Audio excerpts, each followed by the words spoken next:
नमस्कार दोस्तों, exam preparation में मैं प्रियंका एक बार फिर से आप सभी का स्वागत करती हूँ। तो आर 2023 के लिए हम लोग टॉप 1000 क्वेश्चन की सीरीज़ सॉल्व कर रहे हैं। आज हम लोग उन्हीं क्वेश्चंस को आगे कंटिन्यू करने जा रहे हैं। जो भी बच्चे न्यू हैं, इस चैनल पर प्लेलिस्ट बनी हुई है, आप विजिट करेंगे चैनल पर तो आपको डे वाइज सीरीज़ जो दोपहर 1 बजे आती है जीएस की क्लास, प्रीवियस ईयर क्वेश्चन की और उसके साथ साथ ही टॉप 1000 क्वेश्चन की सीरीज़ मिल जाएगी। तो चलिए आज के क्वेश्चन से स्टार्ट करते हैं। आज का पहला प्रश्न है, छोटा नागपुर के कोलों द्वारा कोल विद्रोह का नेतृत्व इनमें से किसके द्वारा 1831 में किया गया था? बिरसा मुंडा, राजा परहाट, बुद्धो भगत या फिर चक्र बिश्नोई? और इसका राइट आंसर है ऑप्शन सी, बुद्धो भगत द्वारा इसका कोल विद्रोह का नेतृत्व किया गया था। समय याद कर लीजिए 1831।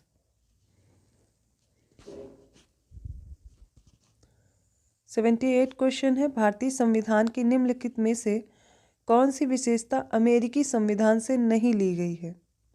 मौलिक अधिकार, न्यायपालिका की स्वतंत्रता, राष्ट्रपति पर महाभियोग और डी है समवर्ती सूची। और इसका राइट आंसर हो जाएगा ऑप्शन डी, समवर्ती सूची। तो समवर्ती सूची ली कहाँ से गई है? ये याद रखिए, ऑस्ट्रेलिया से ली गई है। और बाकी सब जो इसमें ऑप्शन में दिए गए हैं वो अमेरिकी संविधान से लिए गए हैं। 79 क्वेश्चन है, अल्फा केराटिन एक है, एंजाइम है, प्रोटीन है, कार्बोहाइड्रेट है या वसा है? और इसका राइट आंसर है ऑप्शन बी, प्रोटीन है। अगला प्रश्न है, निम्नलिखित में से कौन केरल में 1891 में शुरू हुए नायर आंदोलन के संस्थापकों में से नहीं था? सीवी रमन पिल्लई, के रामकृष्ण पिल्लई, एम पद्मनाभ पिल्लई या फिर इनमें से कोई नहीं? और इसका राइट आंसर ऑप्शन डी, इनमें से कोई नहीं। ये तीनों ही नायर आंदोलन से संबंधित थे और ये शुरू हुआ 1891 में। अगला प्रश्न देखिए, निम्नलिखित में से जो ऑड ऑप्शन है, विषम विकल्प है, उसको चुनना है। जैसे कि भारत सरकार अधिनियम दिया गया 1919 में, रॉलेट एक्ट 1919 में, जलियांवाला बाग हत्याकांड ये भी 1919 में, और अहमदाबाद में सत्याग्रह ये 1919 में दिया गया है। और इसका राइट आंसर हो जाएगा ऑप्शन डी, क्योंकि अहमदाबाद में सत्याग्रह हुआ 1918 में, ना कि 1919 में। तो इसलिए ये ऑप्शन गलत हो गया और यही आपका राइट आंसर होगा। अब आप लोग कमेंट करके बताएंगे चंपारण सत्याग्रह कब हुआ था। अगला प्रश्न है, निम्नलिखित में से कौन सा पादप हार्मोन गैसीय अवस्था में पाया जाता है? एब्सिसिक एसिड, जिब्रेलिन्स, ऑक्सिन या फिर इनमें से कोई नहीं? इसका राइट आंसर है ऑप्शन डी, इनमें से कोई नहीं। क्यों? क्योंकि इनमें से कोई भी ऑप्शन नहीं होगा, इसका राइट आंसर होगा एथिलीन। क्या होगा? एथिलीन। ओके, एथिलीन गैसियस अवस्था में पाया जाता है। चलिए 83rd क्वेश्चन है, ये संशोधन से रिलेटेड है। किस संशोधन अधिनियम ने सर्वोच्च न्यायालय और उच्च न्यायालयों में न्यायाधीशों की नियुक्ति की कॉलेजियम प्रणाली को राष्ट्रीय न्यायिक नियुक्ति आयोग नामक एक निकाय के साथ बदल दिया था?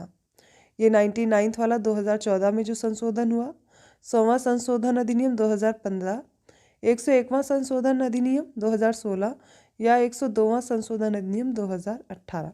और इसका right answer option A, 99th amendment act आता है 2014 में।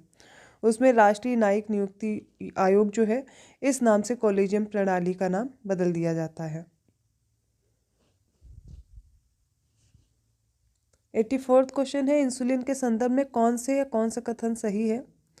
यह एक प्रकार का एंजाइम है, यह रक्त में शर्करा को नियंत्रित करता है, और थर्ड है, इसकी कमी से व्यक्ति में मधुमेह नामक रोग हो जाता है। कौन कौन से स्टेटमेंट इसमें सही दिए गए हैं बताना है। तो इसका राइट आंसर हो जाएगा, यह रक्त में शर्करा को नियंत्रित करता है, और इसकी जब कमी होती है तो क्या हो जाता है? डायबिटीज़ हो जाती है। ठीक है, तो मधुमेह को बोलते हैं डायबिटीज़, डायबिटीज़ हो जाती है। लेकिन यह एंजाइम नहीं है, ये हार्मोन है। ये क्या है? हार्मोन है। ऑप्शन सी राइट होगा। ये पैंक्रियास से सिक्रीट होता है। ठीक है, ये पैंक्रियास से सिक्रीट होता है, एक तरह का हार्मोन है, ना कि एंजाइम है। लैंगरहैंस की दीपिकाएँ होती हैं, उनमें भी बीटा सेल्स होती हैं, वहाँ से सिक्रीट होता है हार्मोन इंसुलिन। ठीक है, एक और होता है ग्लूकेगॉन भी होता है, लेकिन आपको यहाँ पर इंसुलिन दिया गया है तो उसकी जानकारी मैंने आपको दे दी है। 85th क्वेश्चन है, भारतीय संविधान को कब अपनाया गया था, जिसमें एक प्रस्तावना 395 अनुच्छेद और 8 अनुसूचियाँ शामिल थी। कल ही मैंने शॉर्ट्स में ये क्वेश्चन आप लोग को करवाया है। ऑप्शन है 26 नवंबर 1949, बी है 23 दिसंबर 1950, सी है 22 जनवरी 1949 या डी है 15 अगस्त 1949। और इसका राइट आंसर हो जाएगा ऑप्शन ए, 26 नवंबर 1949 को अपनाया गया था।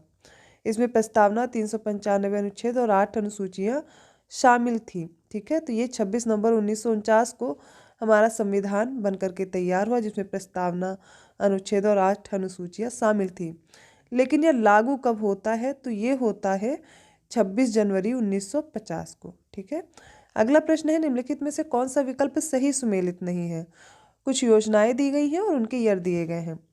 जैसे कि प्रधानमंत्री किसान संपदा योजना है 2017 में, प्रधानमंत्री मातृ वंदना योजना है 2017 में, प्रधानमंत्री वय वंदना योजना और प्रधानमंत्री मुद्रा योजना, ये सारी 2017 में दी गई हैं। और इनमें से कौन सा राइट आंसर होगा? देखिए, इसमें ऑप्शन डी करेक्ट होगा, क्योंकि जो प्रधानमंत्री मुद्रा योजना थी ये है 2015 में आई थी। बाकी सारे करेक्टली दी गई हैं, इनको आप याद कर लीजिए। 89वां क्वेश्चन है, संविधान सभा के संदर्भ में कौन सा या कौन से कथन सही है? दिया गया पहला स्टेटमेंट, इसने 24 जनवरी 1950 को राष्ट्रीय ध्वज को अपनाया था। सेकेंड स्टेटमेंट है, इसने 24 जनवरी 1950 को राष्ट्रगान को अपनाया था। और थर्ड स्टेटमेंट है, इसने 24 जनवरी 1950 को राष्ट्रीय गीत को अपनाया था। और इसका राइट आंसर आपको बताना है इन ऑप्शंस में से। इसका राइट आंसर हो जाएगा option B, second and third. देखिए, जो हमारा राष्ट्रीय ध्वज है वो 22 जुलाई 1947 को अपनाया गया था। 22 जुलाई 1947। ठीक है, और जो दो स्टेटमेंट और दिए गए हैं वो सारे सही। जैसे इसने 24 जनवरी 1950 को राष्ट्रगान को अपनाया, 24 जनवरी 1950 को ही राष्ट्रीय गीत को भी अपनाया गया था, तो ये दोनों तो सही दिए गए हैं। राष्ट्रीय ध्वज कब अपनाया गया? 22 जुलाई 1947। ऑप्शन बी राइट होगा। अगला प्रश्न है, 2011 की जनगणना के अनुसार न्यूनतम जनसंख्या वाले शीर्ष 3 केंद्र शासित प्रदेशों का चयन करना है। इन ऑप्शंस में से आपको बताना है। देखिए, मैं ऑप्शन रीड करूंगी तो बहुत वक्त जाएगा। आप लोग ऑप्शन देखिए, अपना आंसर देखिए, मैं इसका करेक्ट आंसर बताऊंगी। ओके, तो इसका राइट आंसर हो जाएगा सी, लक्षद्वीप, फिर है दमन दीव, उसके बाद दादरा एवं नागर हवेली है। तो 2011 की जनगणना के अनुसार जो न्यूनतम जनसंख्या वाले शीर्ष 3 यूटीज़ हैं उसमें सबसे पहले लक्षद्वीप आता है, सेकेंड नंबर पे दमन दीव और थर्ड नंबर पे दादरा एवं नागर हवेली। अभी क्या हुआ है, जो 2 यूटीज़ हैं वो मिलाकर के एक बना दी गई है, दमन दीव और दादरा एवं नागर हवेली। पर ये जो जनगणना है वो 2011 की है, उसके अनुसार ये डेटा दिया गया है। 92वां क्वेश्चन है, वर्तमान खनिज अनुमानों के अनुसार किस राज्य में लौह अयस्क का सर्वाधिक भंडार है? कर्नाटक, उड़ीसा, झारखंड या छत्तीसगढ़? और इसका राइट आंसर है ऑप्शन ए, कर्नाटक, फिर उसके बाद है उड़ीसा, देन झारखंड। इस तरीके से आपको याद रखना है। 93वां क्वेश्चन है, उत्तर प्रदेश जनगणना 2011 के संदर्भ में कौन से कथन सत्य हैं? सीतापुर जिले में अनुसूचित जाति का जनसंख्या सबसे अधिक है। सेकेंड है, बागपत जिले में अनुसूचित जाति की जनसंख्या सबसे कम है। बताइए इनके अनुसार कौन सा ऑप्शन सही दिया गया है? दोनों ही स्टेटमेंट करेक्ट है, इसलिए ऑप्शन सी राइट होगा। 94वां क्वेश्चन है, रामग्राम, जिसे वर्तमान में रामगढ़ ताल के नाम से जाना जाता है, कोलीय गणराज्य की राजधानी भी रही है, किस जिले में स्थित है? संत कबीर नगर, श्रावस्ती, बलरामपुर या गोरखपुर? और इसका राइट आंसर हो जाएगा ऑप्शन डी, गोरखपुर। रामग्राम, इसकी पहचान वर्तमान गोरखपुर के रामगढ़ ताल के रूप में की जाती है और यह कोलीय गणराज्य की राजधानी रही है। भगवान बुद्ध की पत्नी यशोधरा यहाँ की राजकुमारी थी। 95वां क्वेश्चन है, पुरुषोत्तम दास टंडन थे उत्तर प्रदेश के पहले राज्यपाल, यूपी के फर्स्ट सीएम थे, या फिर यूपी के विधानसभा के पहले अध्यक्ष थे, या उत्तर प्रदेश विधान परिषद के पहले अध्यक्ष थे? इसका राइट आंसर हो जाएगा ऑप्शन सी, उत्तर प्रदेश विधानसभा के पहले अध्यक्ष थे पुरुषोत्तम दास टंडन जी। और यूपी के प्रथम राज्यपाल सरोजनी नायडू, यूपी के फर्स्ट सीएम थे गोविंद वल्लभ पंत, और उत्तर प्रदेश विधान परिषद के प्रथम अध्यक्ष थे चंद्रभाल। तो आंसर कौन सा राइट है? Option C.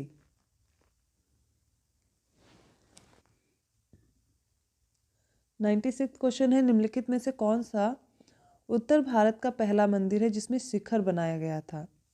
बलदेव दाऊजी मंदिर मथुरा का, दशावतार मंदिर ललितपुर का, सिंह द्वारिकाधीश मंदिर मथुरा का, या काशी विश्वनाथ मंदिर वाराणसी का? और इसका राइट आंसर हो जाएगा ऑप्शन बी, दशावतार मंदिर ललितपुर का। ये झांसी मंडल में है और यह मंदिर गुप्तकालीन स्थापत्य में बनाया गया था। उत्तर भारत का प्रथम मंदिर है जिसमें शिखर का निर्माण किया गया था। ऑप्शन बी राइट होगा। 98 क्वेश्चन है, 2011 की जनगणना के अनुसार साक्षरता दर की दृष्टि से गोवा राज्य को कौन सा स्थान दिया गया है? पहला, तीसरा, चौथा या फिर इनमें से कोई नहीं?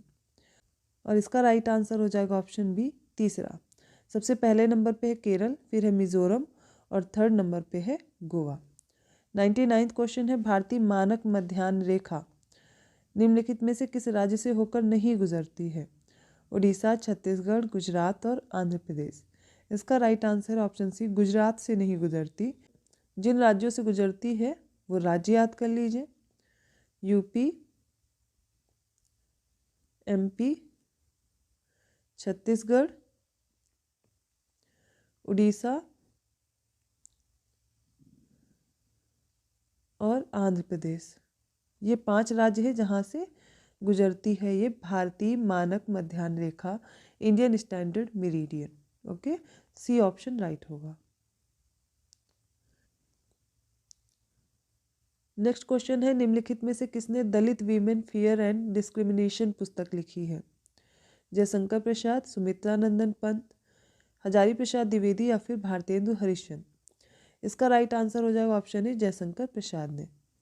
अगला प्रश्न है, भारत वन स्थिति रिपोर्ट 2021 के अनुसार वन क्षेत्रफल में औसत वार्षिक शुद्ध लाभ 2010 से 2020 की दृष्टि से भारत को कौन सा स्थान दिया गया है?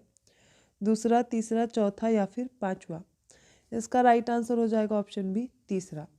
इसमें आप देखेंगे शीर्ष 5 देश अगर आप देखेंगे औसत वार्षिक शुद्ध लाभ की दृष्टि से क्षेत्रफल में, तो सबसे पहले चीन, फिर ऑस्ट्रेलिया है, तीसरे नंबर पे भारत है, फिर चिली है, देन वियतनाम है। आज का लास्ट क्वेश्चन देखिए। दलहनी फसलों में नाइट्रोजन स्थिरीकरण में निम्नलिखित में से कौन सा पोषक तत्व मदद करता है? मैग्नीशियम, मॉलिब्डेनम, मैग्नीज या फिर सोडियम? इसका right answer option B, molybdenum. तो यहाँ तक हमने कुछ इंपॉर्टेंट क्वेश्चन देखे आज की सीरीज़ के। मैंने वो क्वेश्चन स्किप कर दिए जो करंट अफेयर से रिलेटेड थे, क्योंकि उनमें पुराना डेटा ही पूछा गया था। अभी कुछ क्वेश्चन एक दो कम हो पा रहे हैं। मैं कोशिश करूँगी कि जो आगे की क्लासेस होंगी उनमें और ज़्यादा क्वेश्चन करवा दूँगी। तो ये जो 1000 क्वेश्चन है वो तो हो ही जाएंगे, उनके अलावा भी कुछ क्वेश्चन और हो जाएंगे।